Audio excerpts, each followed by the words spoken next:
Alright, this video is for women, and I want to do a video here.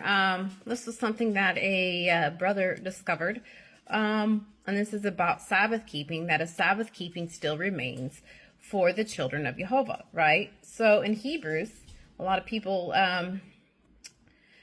misinterpret this and turn it to their own destructions, because a lot of these Christians sit there and say, well, Jesus is my rest, and we don't have to keep that no more. And, you know, he did away with that. He nailed the 10 commandments to the cross, which is not what was done.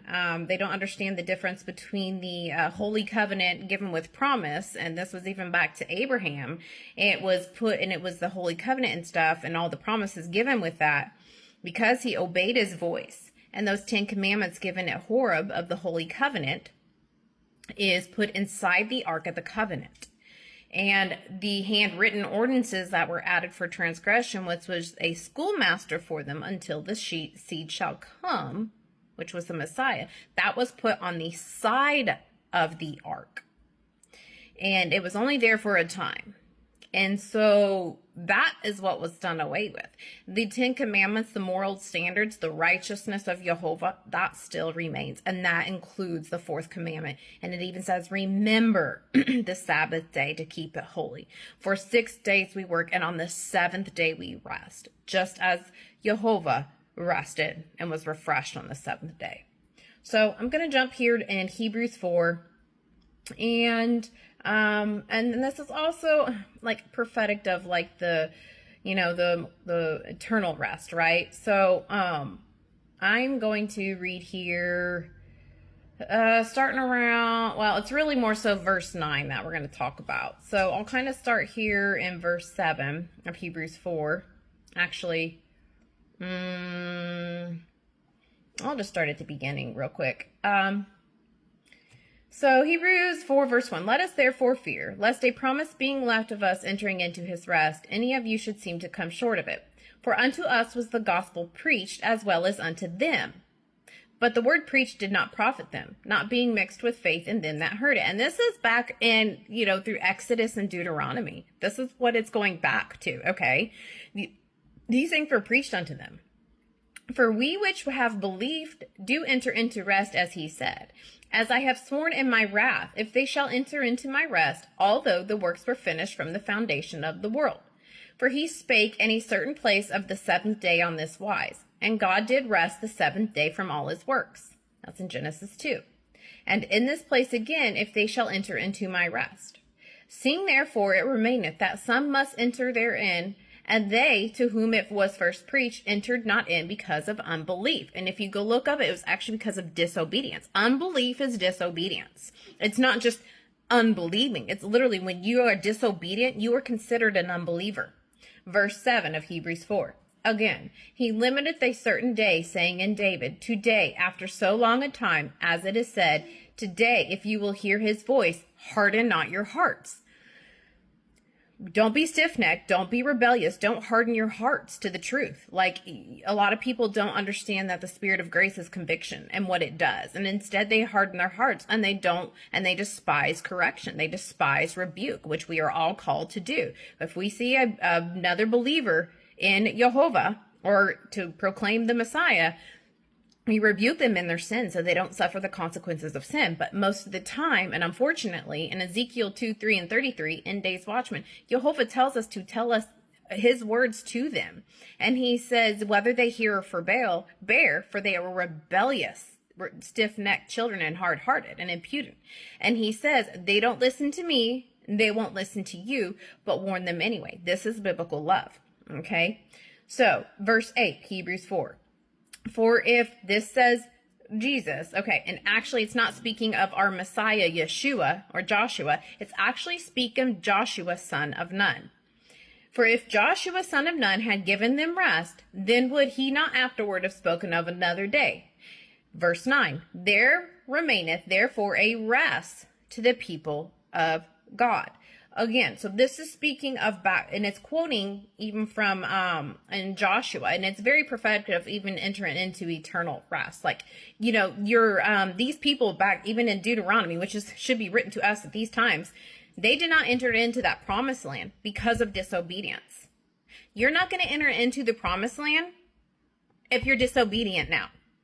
You must walk in obedience to the commandments of Jehovah. You must graft into the commonwealth of Israel by keeping the covenants of promise. If you want to receive the promise given to our fathers before, and I'm going to read real quick Deuteronomy 4:13, and then I'll go back to this verse 9 in Hebrews 4. But Deuteronomy 4, verse 13 says, "And he declared unto you his covenant, which he commanded you to perform, even 10 commandments, and he wrote them upon 2 tables of stone." All right, if we go back to Luke 1, and this is with the Messiah, the God and what he was coming to do. But Luke 1, and we're going to jump down around 72 is really the key verse on here.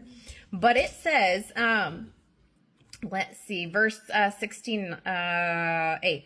"Blessed be Jehovah God of Israel, for he hath visited and redeemed his people, and hath raised up a horn of salvation for us in the house of his servant David." Because it said this seed would be of David's lineage, and this is the Messiah.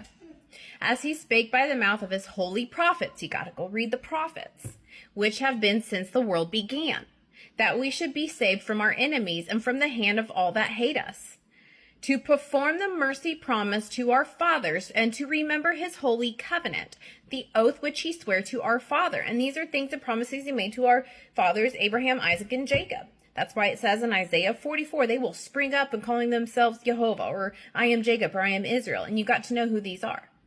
So again, I want to go back to Hebrews 4, and I want to talk about verse 9 and that word rest. And I'm hoping I can put some screenshots of this word. So this word rest is not the same rest used in verse 8.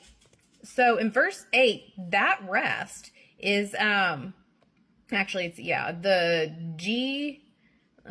2, I believe 664. I mean, it's literally rest, to settle down, to colonize, right? Like that word is it. But in verse 9, where it says, "There remaineth therefore a rest to the people of Jehovah." G4520, it's used one time, and it's in this verse only that it's used. And it's sabattismos. That is figured the repose of, it's a rest, it's Sabbath. And it says it's a derivative of G4521, which is the Sabbath, and it's of Hebrew origin of H7676, which is the Sabbath. It's the weekly Sabbath. So if you go to the TS2, this is like the scriptures 2009, which a lot of the times these will go back even to the root words of a Hebrew word, right? So this is what it reads in the Hebrews 4:9, or the Hebrews 4:9 of the TS 2009. "So there remains a Sabbath keeping for the people of Elohim," or God. Footnote: the Greek word is sabattismos, which means Sabbath keeping. There still remains, if you want to enter into the eternal rest, you must still keep here. Just as in the prayer of Matthew 6, his will is to be done in heaven as in earth, like, our Father that, let's go to, oh shoot, I need to go back to the KJV, and the prayer that he's told us to pray. But the thing is it says, "Thy kingdom come, thy will be done in earth as it is in heaven." You cannot walk in disobedience and then just think just because you believe that you'll enter into eternal rest. You must keep his Sabbath. His Sabbath is the set apart day. If you want to be his peculiar treasure and set apart people, you must keep the 10 commandments, and keeping it's a perpetual covenant within it. You must keep that Sabbath.